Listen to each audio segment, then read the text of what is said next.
Je m'appelle Daniel Lazenec et je suis animateur de l'université Esti.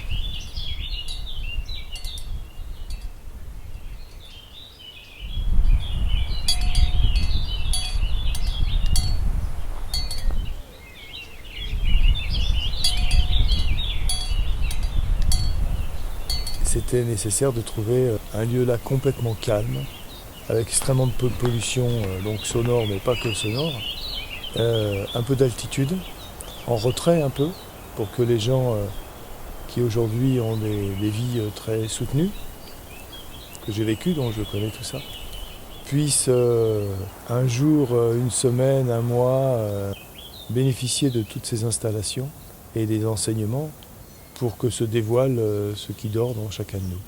Voilà.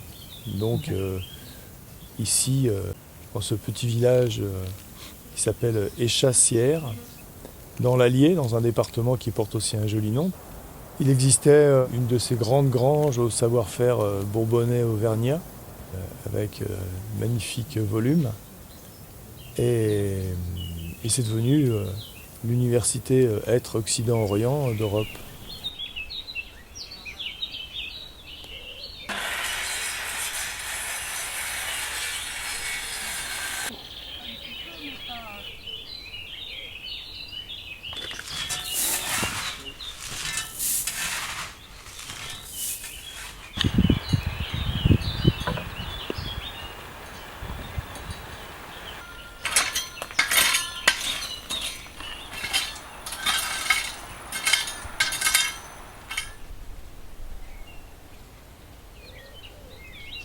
Ayant voyagé par-ci par-là, je me suis aperçu que c'est pas facile de parler avec des gens qui n'ont pas la même langue, même si on se concentre sur le non-verbal, dans la précision ça manque un petit peu quand même. Utiliser comme vecteur des langues à culture marquée,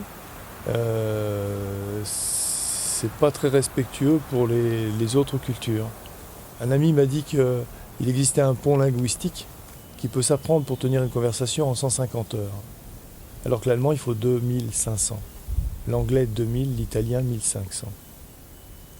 Ça s'appelle l'espéranto. Et c'est parlé par des millions de personnes dans le monde. Bon, ça serait un bon pont linguistique pour, en deuxième langue, par exemple, pour tous les gens. Et ça permettrait de communiquer plus précisément et de lier des amitiés entre les gens. Donc c'est une bonne idée. Alors ici, en fait, le vrai nom, c'est Universitato Esti Occidento Oriento Europo. Le mot université, alors ça fait pompeux.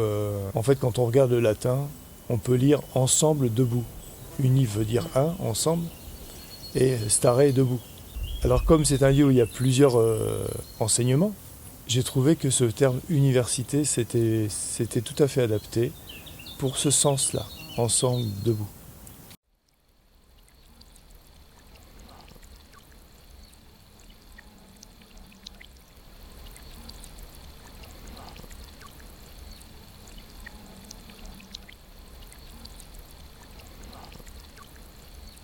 Ayant été et étant encore dans la société active par mon métier social, ayant élevé des enfants, enfin comme monsieur et madame tout le monde, ou presque, j'ai pu constater qu'aujourd'hui on a une technologie de plus en plus avancée, basée beaucoup sur la virtualité. Les gens ont de moins en moins conscience des lois de base du vivant sur notre Terre. Par exemple, la force de gravité. C'est très important pour apprendre à se placer, à marcher, être debout, en équilibre, se déplacer, etc. Et puis ça donne une filiation avec quelque chose, une racine, même si on n'est pas des arbres et que nous bougeons. Donc trouver un lieu qui permette d'étudier tout ça. Les notions d'impermanence, les notions d'interdépendance. À nos amis, les arbres nous offrent l'oxygène et nous lui offrons le gaz carbonique pour qu'il fasse de la matière. C'est essentiel pour que les gens retrouvent le sens du vivant, l'interaction, l'interagissement entre les êtres. Rien n'est séparé de rien. Aujourd'hui, les gens ont développé un tel individualisme qui qui sont déracinés, ils sont hors sol dans tout. Ils peuvent faire des applications, des internets, etc. Mais s'ils ne savent pas marcher, s'ils ne savent pas respirer, s'ils n'ont pas compris ce que c'était que l'impermanence, l'interdépendance, ils vont inventer des trucs de fous. Et ils vont oublier tous nos autres amis qui sont vivants, comme nous, qui vivent avec nous. C'est un drôle de virage de l'humanité. Et aussi, depuis des siècles et des siècles, et notamment depuis Siddhartha Gautama, qui a trouvé des outils, des savoir-faire pour pouvoir continuer l'évolution de l'être humain, son approfondissement. Et après, il y a eu les maîtres zen qui ont approfondi tout ça encore, rendu les choses encore plus pratiques, plus terriennes, plus solides. Des choses absolument concrètes, réalisables par les six sens. Enfin bon, une vraie vie pleine, entière, d'instant en instant, avec l'esprit neuf, tous les sens en éveil. Ceci manque aujourd'hui à notre civilisation.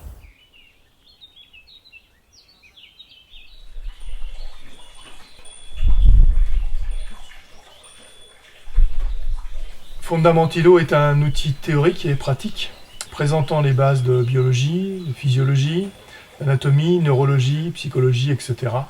pour mieux comprendre notre fonctionnement.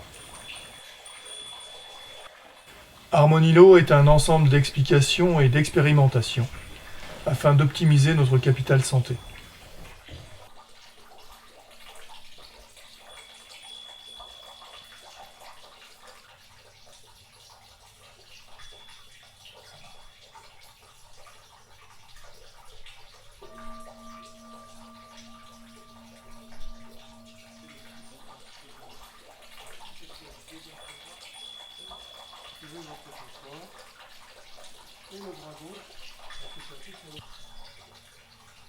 Toute la base des orteils, c'est la zone qui nous sert de propulsion.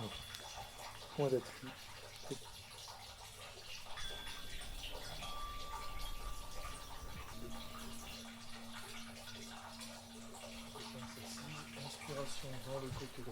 Les positions sont expérimentées à partir des 9 directions respiratoires, des 5 niveaux et des 7 phases.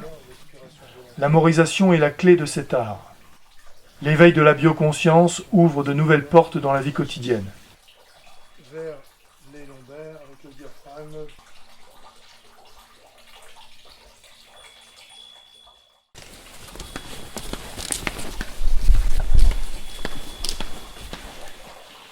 Allez, on place le bassin, on l'incline vers l'avant, comme ça on a les genoux qui s'appuient bien sur la terre. Essayons.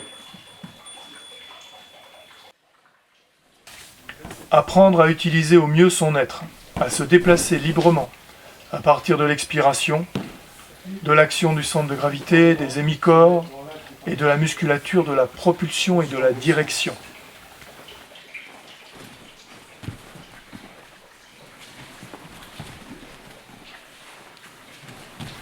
Sortir de la demande de conflit en cherchant l'effet de surprise.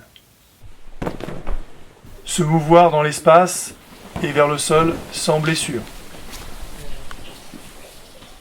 Laisser le chercheur de conflit dans son histoire et changer de plan.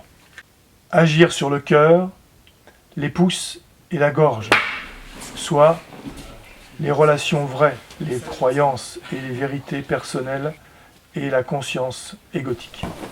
Étirer pour libérer les fascias, les chaînes musculaires et les articulations.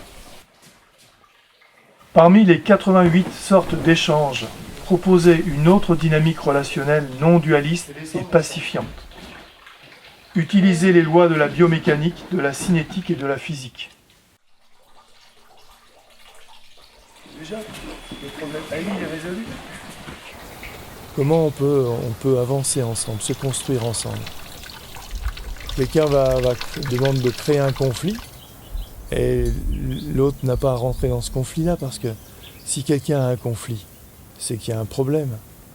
Parce que les êtres humains n'aspirent qu'à une seule chose, toute leur vie. C'est l'amour et l'amitié. Le reste, c'est accessoire. Et s'ils n'arrivent pas à l'exprimer, c'est qu'ils ont un dysfonctionnement. Alors c'est pas une critique, c'est que l'ensemble des informations qui forment leur être a subi certainement des traumatismes et ils n'arrivent pas à l'exprimer, ils ne peuvent pas l'exprimer. Il leur faut dégager donc de la force pour pouvoir l'exprimer. La bioconscience, c'est cette force-là. La génération dont je fais partie, et celle d'avant, au pluriel, ont créé un tel déséquilibre qu'il est peut-être temps de transmettre des outils et du savoir-faire pour que la technologie puisse changer de direction et soit au service du vivant plutôt que le contraire de plus en plus.